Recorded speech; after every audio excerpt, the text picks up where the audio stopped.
Kekerasan seksual seringkali muncul di sekitar kita, terutama merugikan pihak perempuan. Namun, kebanyakan korban dari kekerasan seksual tidak melaporkannya kepada pihak berwajib. Kekerasan seksual yang sering kita temui adalah pelecehan seksual. Pelecehan seksual diartikan sebagai suatu keadaan yang tidak dapat diterima baik secara lisan, fisik, ataupun isyarat seksual. Di Indonesia, kasus kekerasan seksual dan pelecehan seksual terhadap perempuan setiap tahunnya mengalami peningkatan. Korban tidak sedikit dari kalangan dewasa hingga merambah pada remaja, anak-anak, bahkan balita. Hal yang lebih tragis pelakunya adalah kebanyakan dari orang-orang di sekitar kita. Kekerasan seksual sebanyak 1.983 kasus atau 30%, psikis 1.792 atau 28%, dan ekonomi 680 atau 10%. Berikutnya di ranah publik atau komunitas sebesar 21% atau 1.731 kasus. Dengan kasus kekerasan seksual sebesar 962 kasus atau 55%, dengan pelecehan seksual lain 371 kasus, diikuti oleh pemerkosaan 229 kasus, pencabulan 166 kasus, pelecehan seksual 181 kasus, persetubuhan pemerkosaan 10 kasus. Istilah pencabulan dan persetubuhan masih digunakan oleh kepolisian dan pengadilan karena merupakan dasar hukum pasal-pasal dalam KUHP untuk menjerat pelaku. Berdasarkan data di atas, tentunya sangat banyak kasus kekerasan seksual yang terjadi. Korbannya tidak hanya orang dewasa hingga remaja, bahkan anak-anak. Namun yang sering menjadi pertanyaan besar adalah penyebabnya. Hal ini, peneliti tertarik untuk meneliti kekerasan pelecehan seksual pada perempuan di Indonesia.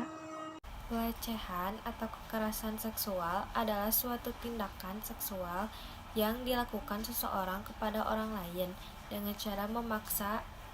Macam-macam pelecehan seksual ada verbal, non-verbal, dan fisik, dapat berupa intimidasi, ancaman, dan ujaran yang bersifat seksual, baik secara langsung ataupun menggunakan media sosial, yang berakibat pada kerugian atau penderitaan korban, rasa terhina dan direndahkan martabat kemanusiaannya. Contohnya menghina, memandang dengan tidak wajar, pandangan cabul pada bagian-bagian tertentu, dapat berupa pencabulan, sodomi, dan pemerkosaan.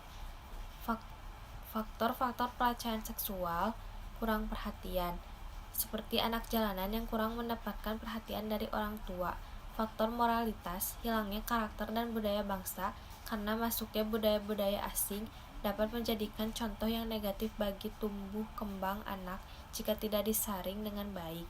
Faktor ekonomi: kondisi ekonomi yang rendah sehingga menyebabkan kemiskinan dan pengangguran. Faktor lingkungan, pergaulan, dan gaya hidup yang bebas, serta kurangnya kepedulian masyarakat. Faktor pengetahuan: kurangnya pengetahuan dan pemahaman mendalam tentang pelecehan seksual. Faktor media massa seperti handphone, televisi, dan internet dapat menimbulkan dampak negatif terhadap anak jika penggunaannya tidak diawasi dan dikontrol oleh orang tua maupun orang dewasa. D. Dampak pelecehan seksual. Yang pertama, stres pasca trauma. Pelecehan seksual dapat menyebabkan dampak yang tidak hanya secara fisik, tetapi juga stres mental yang amat berat, bahkan seumur bagi korban. B. Terbentuknya orientasi seksual yang menyimpang. Orientasi seksual yang menyimpang seperti biseksual, lesbian, gay terbentuknya bukan faktor keturunan, namun lebih cenderung karena mengalami masa lalu yang berhubungan dengan perilaku seksual seperti pelecehan seksual. C. Fisik. Dampak fisik yang dapat terjadi pada korban pelecehan seksual seperti perasaan sakit yang tidak jelas, yaitu mengeluh sakit kepala, sakit perut, sakit tenggorokan tanpa penyebab yang jelas, menurunnya berat badan secara drastis, luka-luka pada alat kelamin atau mengidap penyakit kelamin.